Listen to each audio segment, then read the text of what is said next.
Und wie heißt es vorher? Koanyodka. Mata. Kennst du es nicht? Soll ich das erstmal sagen? Aha. Yeah, so, what are you going to do with you? Yeah.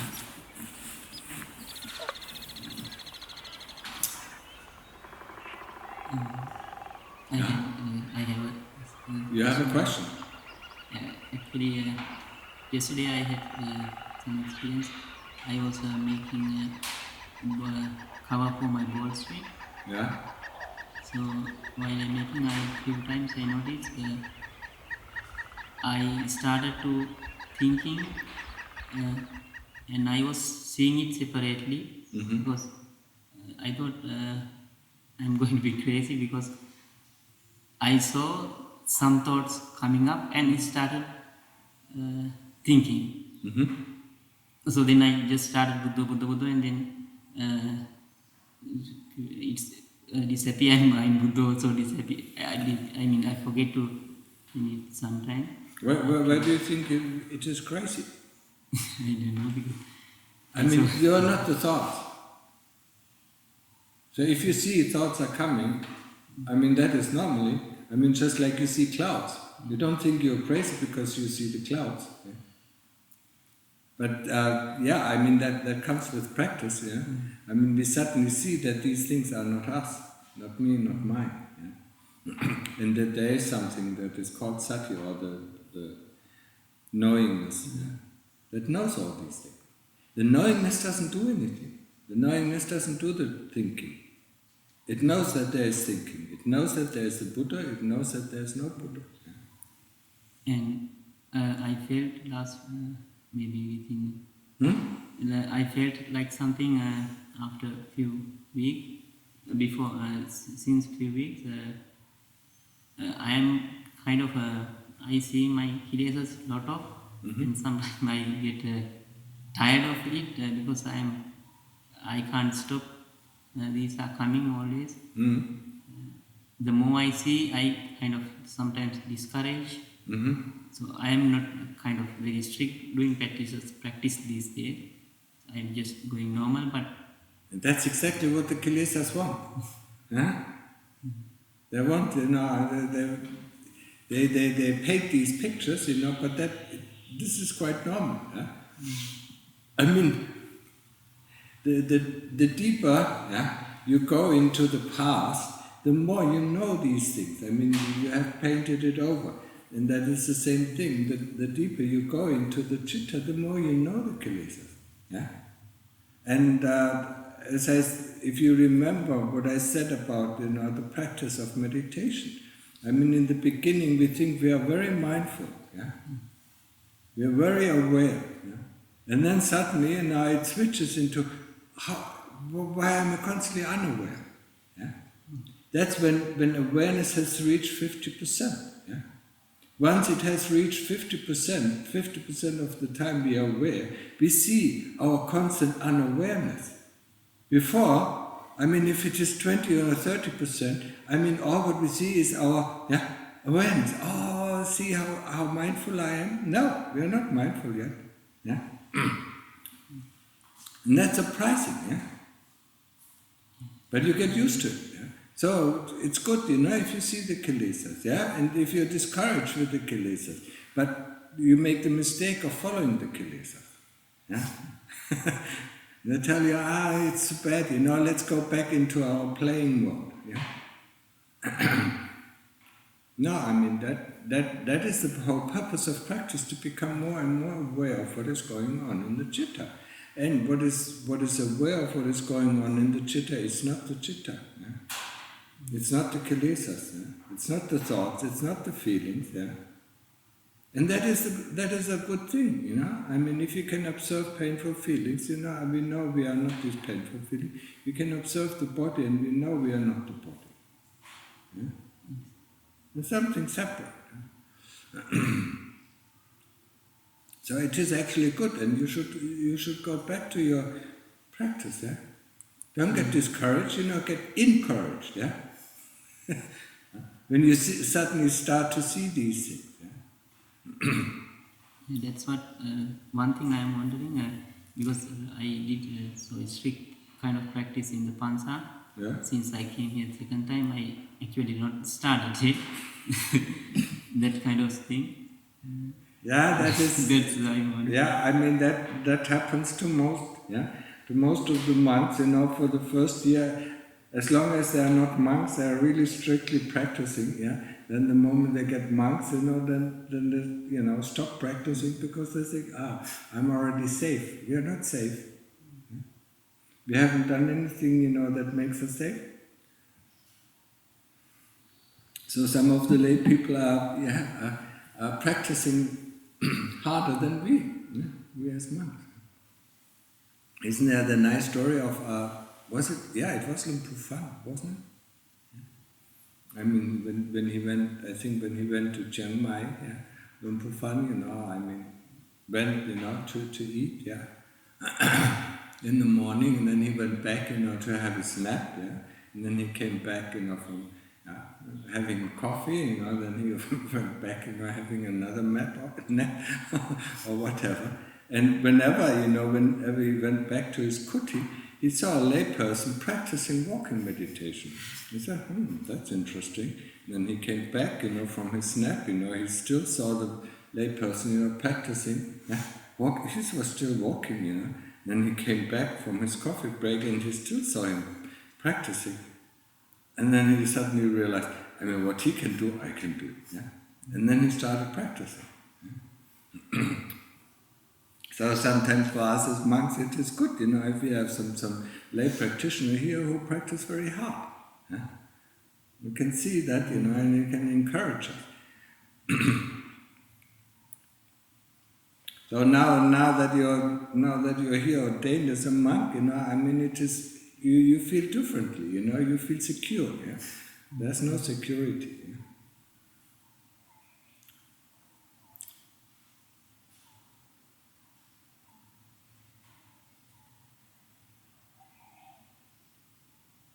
It is, we don't, especially when we become monks, we don't have to worry about anything. We got Pindapad in the morning, we get our food and we get everything else that we need from the lay people. So then we can't become lazy. And that's of course that's not the way that the Lord Buddha taught us. We have a responsibility when we get all this free food, and free lodging and free clothes, and free medicine. We have the responsibility to practice.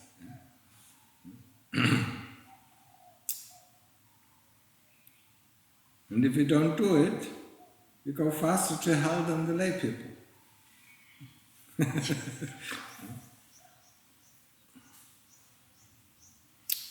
So, you should be aware of that. We ordained as monks, for just one purpose, to get rid of the kilesas, to get free, to get out of the treadmill of daily life. Yesterday I was talking about it. Treadmill, treadmill. You wake up, you eat something, then you do something, you eat something, and then you go to sleep. And the next day you do the same thing. You wake up, you eat something, you do something, you eat another thing, and then you go to bed. When we are here in this monastery, we eat only once,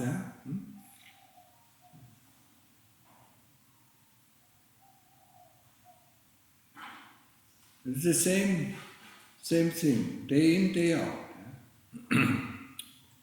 And people do that for 40 years, for 50 years.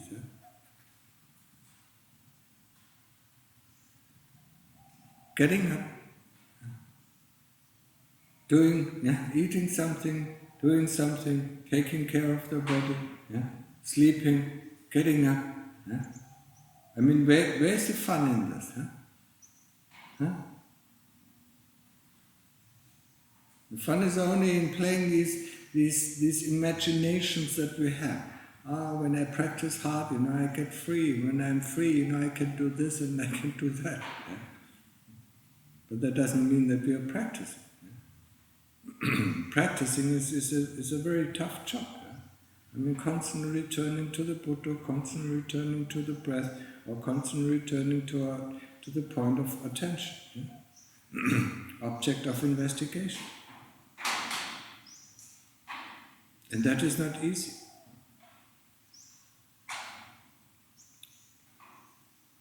So develop, when the way out, that the Lord Buddha gave us, is the way of Sila, Samadhi and Panya. Sila is keeping the 227 rules if you're a monk, and here you can keep the 8 precepts. When you're in a monastery, when you are back home, you keep the 5 precepts. That is Sila, morality or precept. And then the training of Samadhi, and that is the most difficult thing for us.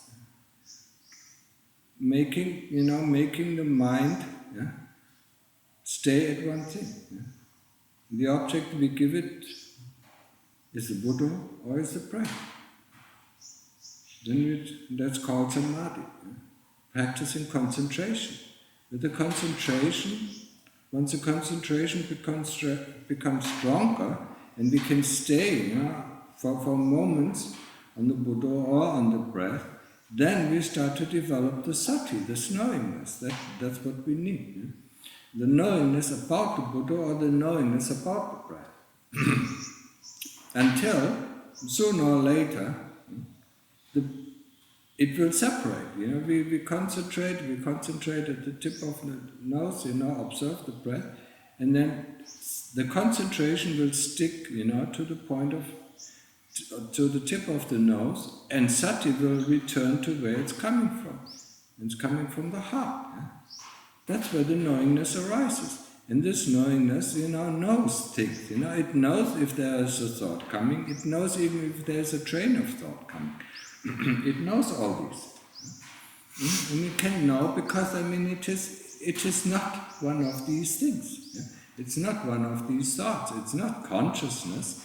Lots of people think it's just consciousness. No, it's not consciousness. Sati can know consciousness arises. Sati can know consciousness ceases. Yeah? How is it? How is the state of mind if there is no consciousness? Very interesting. If there is no consciousness, the whole world disappears. Yeah? For a moment. Yeah? And then the world arises again, and then it disappears. Yeah? And it is so fast that we don't catch it. That's why we believe, that's why we believe consciousness is always there. It is just like within the old movies, when there was still film, between each picture there was a black bar. If you played the movie a little bit too slow, you could see the black bar between each picture. That's why in the beginning they called the movies, moving pictures. It was just one picture, and then came another picture, and came another picture. But because it was too fast for our eyes, we thought there is movement. Yeah? And that's the same thing with consciousness. We cannot, distinguish, when we are conscious or not conscious. So consciousness is just one of these groups. Yeah? Body is one of the group, feeling is one of the group, memory association is one of the group, thoughts, and consciousness. 5 groups that we believe we are. And Sati is something that goes beyond consciousness. Sati is just this knowingness that knows everything. And this is something that we have to develop with our concentration practice. Knowing that the breath is going in, knowing that the breath is going out, knowing the breath is deep or shallow or whatever. Yeah? I explained it so often. And once concentration is good, and we are able to stay at our object, then Sati will separate from the point of concentration. And there's nothing wrong with that. So we still concentrate, and we increase our knowingness, or we increase our Sati about the object. But most people get bored, at that time, and get lazy because the mind also get quiet. Yeah? And then they, instead of, sticking to the object, they go to the feelings, of calm, the feelings of happiness, or the feelings of joy. Yeah? But that's not the point. When we train Samadhi, we want to train concentration and Sati. And Sati is important, is this knowingness, is this torch, When we go into a dark cellar, if you don't have a torch, we stumble about this, we stumble across that, we hit our head against a beam, because we have no light to see what is there in the cellar. But if we have a torch, if we have a strong torch, we see everything. And then we can turn around these things. And that is how we investigate. Can we investigate the body? We can investigate feelings, but only if our torch is bright enough. If our Sati is strong enough, then we can easily investigate these things. If our Sati is not yet developed, we still have to develop it before we can do investigation. Except for the simple investigation of reflecting about life or reflecting about what we've done today. That is training memory. And memory is an important factor that needs to be trained also for investigation. If you can't memorize what happened, then we always do the same mistakes. We cannot learn from our mistakes.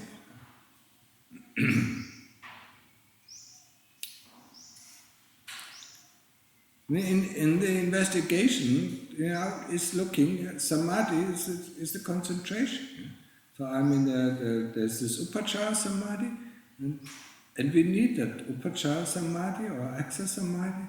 We need it to rest our body, to rest our mind, to get it concentrated and to get it malleable. Easy to direct.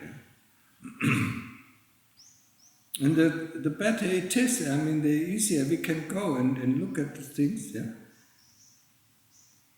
then the faster we progress. So Sati is very important. I mentioned it before in our practice. But it is also, the concentration Samadhi is also very important. Just to rest the mind.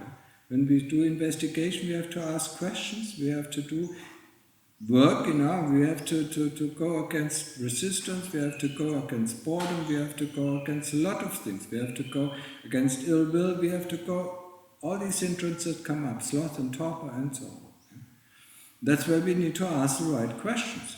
That's where we need to use our mind. If we don't have a place where we can rest the mind, like in Samadhi, then we have no way, of getting ever anywhere. Investigation or vipassana, insight meditation, is the path to freedom. And what do we investigate first is the body, together with the bodily feeling. So when we sit, and the longer we sit, the better it is. If you sit for 1 hour, there's a certain amount of difficulties coming up. After a while, there's hardly any difficulties coming up. But if you start to sit then for 2 hours, other difficulties come up. Then if you start to sit for 3 hours, more difficulties come up. And the longer we sit, the deeper we go with the difficulties. What is at the bottom of the heart? It's just the same thing. You have a lake, and the deeper you dive, the more you see what is on the ground. In the beginning, you just see blue water, and there's nothing, there's nothing in it, But the deeper you dive, you see everything, that is stored on the bottom of the lake. And that is the same with our practice. No matter if it is walking meditation or if it is sitting meditation, the longer we do one session, the more we go against the hindrances that the kilesas bring up, because they don't want to. So they bring up resistance, they bring up boredom, they bring up sloth and torpor, whatever they bring up. Or they even, can haunt us with images from the past. we have to investigate it, you know, and see for what they are. So, I mean, remember this. Yeah? I mean, the longer we sit, the longer we do a session, where we concentrate on the same object, be it samadhi or be it investigation, and the more things come up. Yeah? It's just like diving, the deeper we dive, the more we see. Yeah? So, I mean, if you do just 1 hour of practice, I mean, that's not really useful. You don't really see any of the hidden kilesa that work underground. Yeah, they work in the dark. Yeah, I mean the lake. When the deeper it is, the darker it gets. So, and then investigation. Yeah? Investigation of the body, investigation of bodily feeling. And pain is one thing that is very easy to investigate because it comes up so often. What is pain? Or fear? What is fear? Or what is restlessness? I mean, these things are coming up very often. Boredom, restlessness, tiredness. What is tiredness? What is boredom? And see for what they are, they are just hindrances, and overcome them. The moment you see pain, and you see a thought, I want to get up, then investigate pain. What is pain? Just ask the question, what is pain? And don't listen to any answers that are coming, because the answers are all rectifications of the kilesas. Yeah, I'm sitting too long. I'm going to break my leg, if I'm sit any longer. Yeah, these are just justifications of the citta, just justification of the kilesa. Who want to make you get up. What is boredom? Boredom is disinterest. The moment you're interested in boredom, boredom disappears. It has to disappear. Because it's just the opposite. And to see these things for yourself, investigate. Yeah? Just hearing them doesn't solve the problem. You have to see it with your own eyes. It's the whole point. And investigating body outside. We believe we are this body,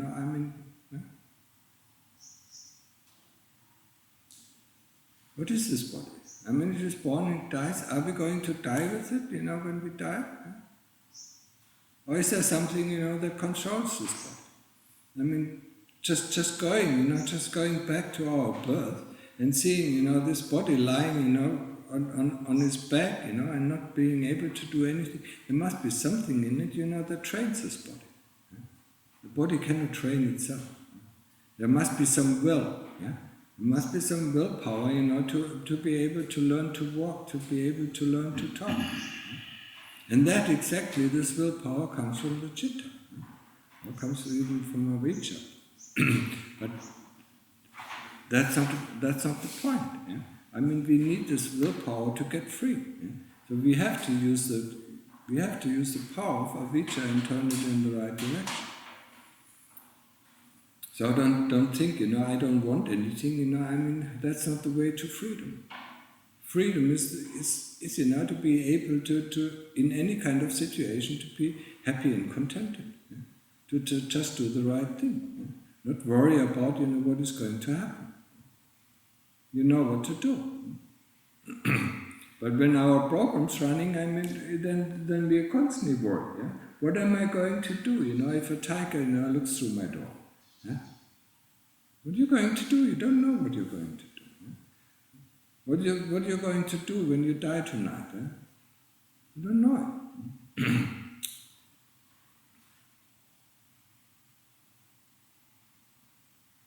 Let these things happen. Yeah? Freedom is, just to be open-minded, at every situation. Not being conditioned, not being programmed. It has some uses in this world, yeah. That's how the world works, we program ourselves, we program to become an engineer, or to become a teacher, or this or that. Yeah? There's some use to it, but there's a lot of mistakes that can happen from programs. I mean, we know it from software that is developed. Each of the software does have bugs. There is no software that doesn't have any bugs. And so is it if we develop software that has bugs, our software that runs this body, has bugs as well. We can try to find these bugs, and that's what we normally do, and once we remove this bug, we create another bug. So there's no use of repairing your programs. The only use is, to get rid of your unconditioning, to get rid of the conditioning, and then you're unconditioned, and then there are no more bugs. That's where you're free. You're not afraid of anything. You don't worry about anything. Things just come the way they are. And then, only then you realize, it has been always this way. You cannot change the world. You cannot change other people. Husband and wife knows it. You can't change your husband and you can't change your wife, as hard as we try. It's so difficult to change ourselves,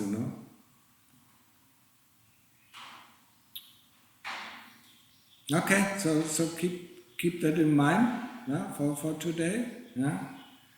So if there are any questions, you can ask them now.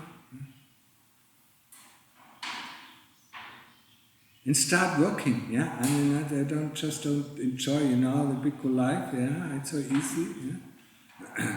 Start practicing. With knowingness, that's where the equanimity comes in. Right?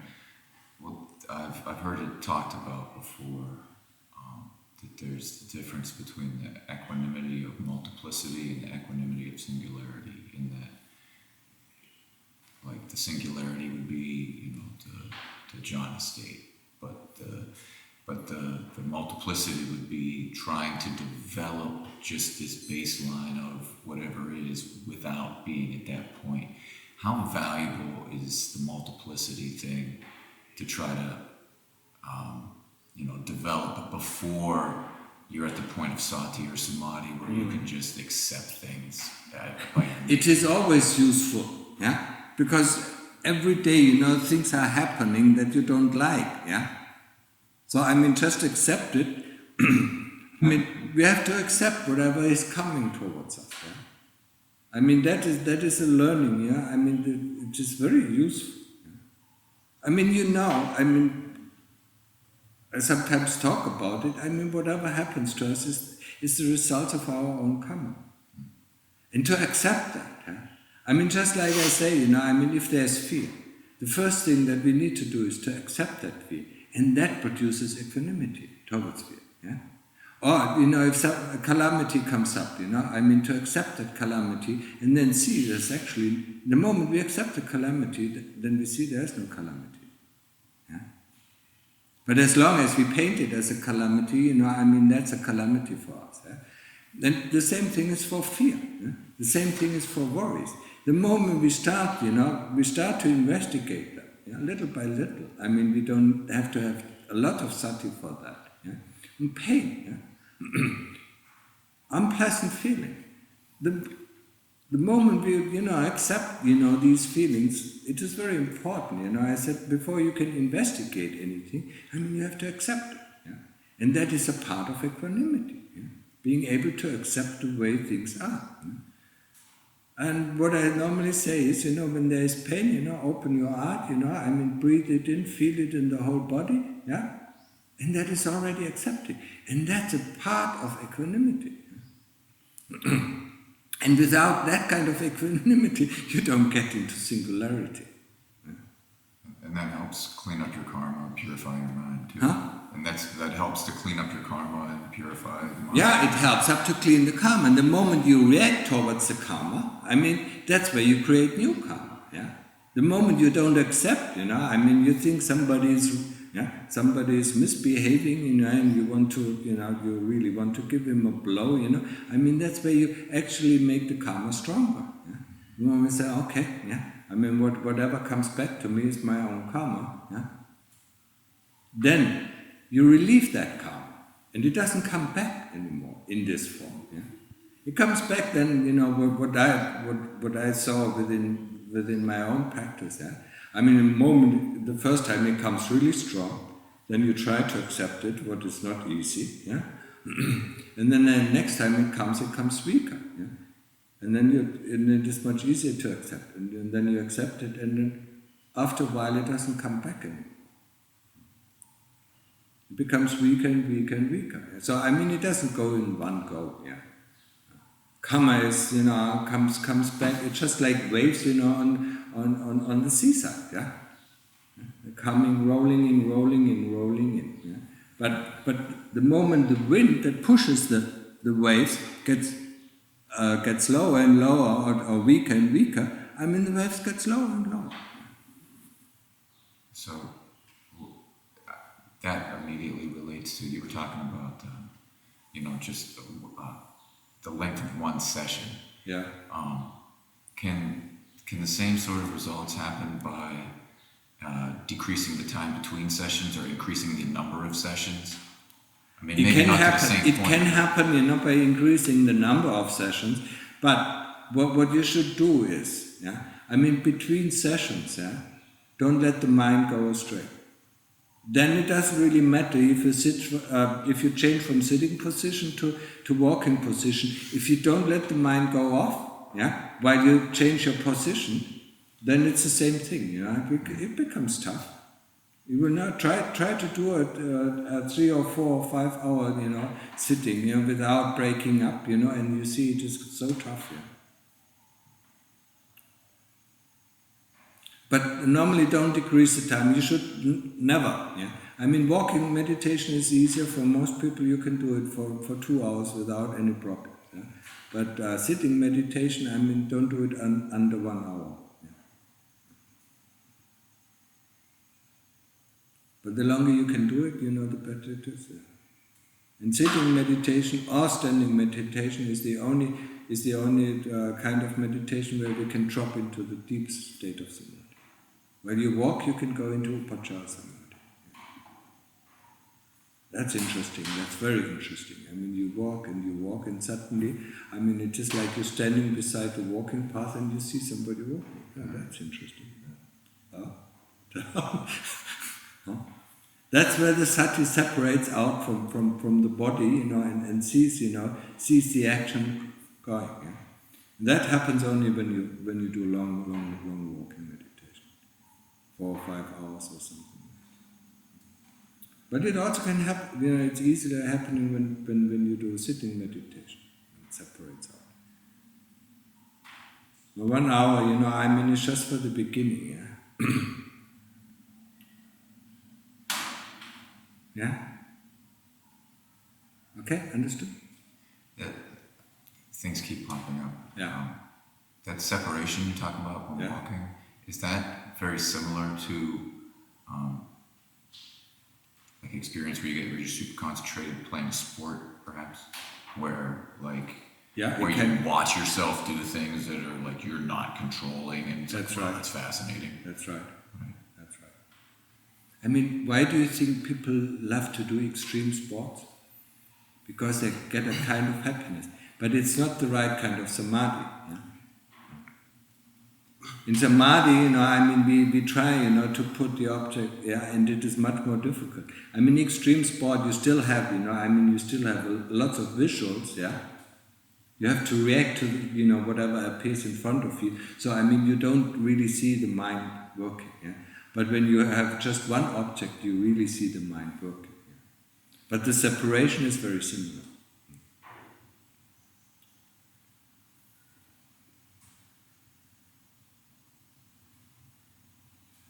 Okay?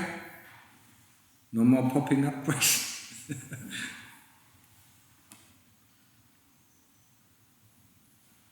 So, William, Andy, no questions? Happy? No happy?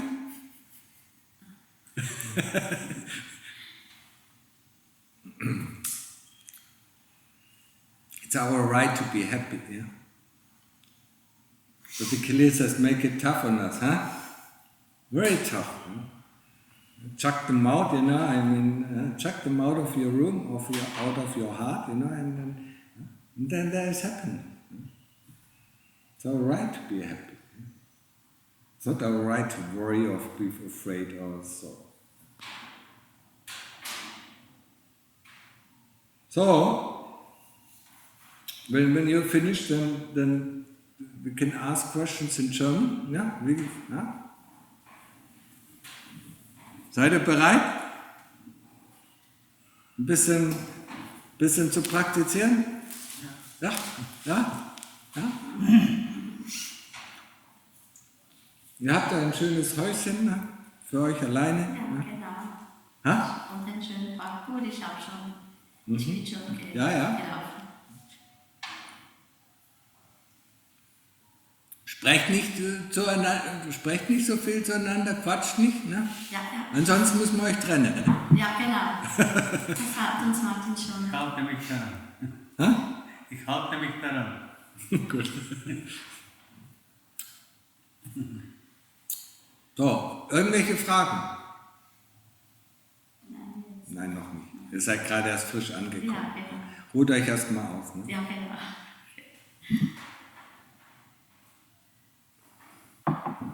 Okay, alles klar.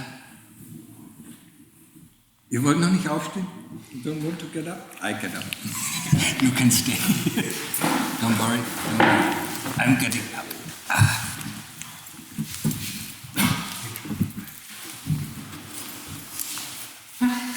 Anicca. Things are changing all the time.